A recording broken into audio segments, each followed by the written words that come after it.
Senate Bill 2 relating to the establishment of an education savings account program. Senator Zaffirini to speak on the bill. Thank you, Mr. President. Mr. President and members, consistent with my voting dating back to Senate Bill 10 in 1999, today I will respectfully vote against vouchers, which are referred to as education savings accounts in Senate Bill 2.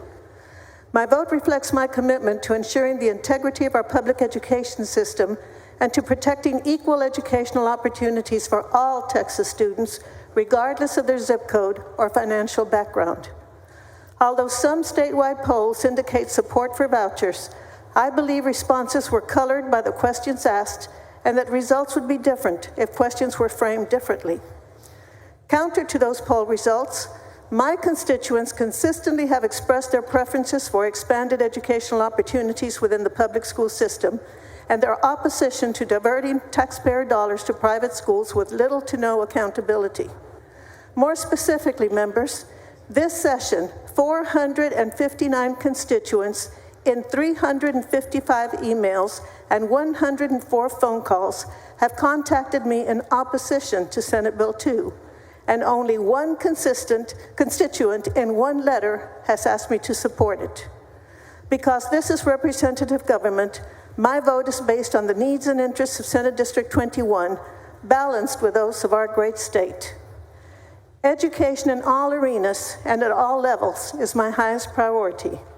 As a graduate of Ursuline Academy, the mother of a St. Augustine High School graduate, and the grandmother of students at Austin St. Michael's Catholic Preparatory School, I strongly support private schools. Parents who choose private schools, in our case for religious education reasons, also choose to pay tuition to educate our children. They do not, we do not, or should not expect the government to assume their educational financial obligation when public schools are inadequately funded and public school teachers are inadequately paid. If they were, I would consider supporting this kind of financial assistance for private schools, on the condition that the funding be in addition to, not in lieu of, funding for public schools. Although public schools are the foundation of Texas communities, Senate Bill 2 would divert their critical funding to private institutions. This threatens to widen educational disparities, particularly for rural and underserved students who do not have access to private schools.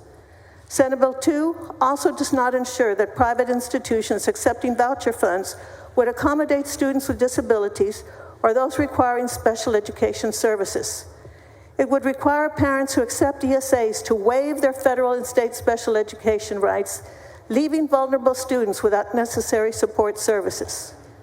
Equally disturbing, private schools receiving these funds would not be subject to the same curriculum standards, admission and expulsion policies, or non-discrimination requirements as public schools. This lack of regulation means taxpayer dollars would support institutions that do not adhere to the same accountability measures as public schools, creating an inherently inequitable system.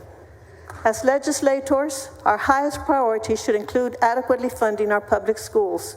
Strengthening public education means prioritizing resources, supporting teachers, and improving access to quality education for every student in Texas, not only those pursuing a private education.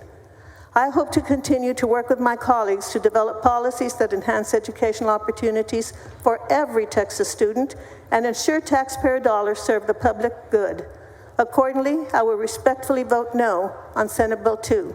Thank you, Mr. President and members. Thank you.